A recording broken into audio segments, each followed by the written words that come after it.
তো বন্ধুরা, কেমন আছো তোমরা সবাই? চলে এসেছি আবার একটা নতুন ভিডিওতে। তো আজকের ভিডিও একটু আলাদা রকম হবে, তোমরা জেনেই থাকো যে আমার ভিডিও একটু অন্যরকম হয়। তো আজকে এসেছি আমি একটা হেয়ার কেয়ার টিপস নিয়ে। তো তোমরা যা যা চুল লং হেয়ার করতে চাও তারা এটা টিপসটা ইউজ করতে পারো। এটা হচ্ছে তোমার পেঁয়াজের রস, ঠিক আছে? পেঁয়াজের রস যদি তোমার স্ক্যাল্পে লাগাও বা চুলে লাগাও তাহলে চুল বৃদ্ধিতে সাহায্য করবে এবং তোমার ভাঙা যে চুলগুলো থাকবে ওইগুলো শক্ত করতে সাহায্য করবে, ঠিক আছে? তো আমি এটা লাগাচ্ছি, দেখতে পাচ্ছ তোমরা, এটা আমি লাগাবো। তো এইভাবে তোমরা কি করবে দেখো, এইভাবে স্ক্যাল্পে নিবে।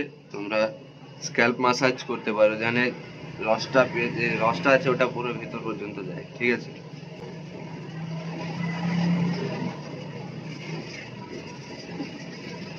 তো তোমাদের আমি বলে দিলাম কিভাবে তোমরা করতে পারো, জিনিসটা ব্যবহার ইউজ করতে পারো। ভিডিও ভালো লাগলে লাইক করে এরকম অসাধারণ হেয়ার কেয়ার রুটিন বা অন্য কিছু পাবে।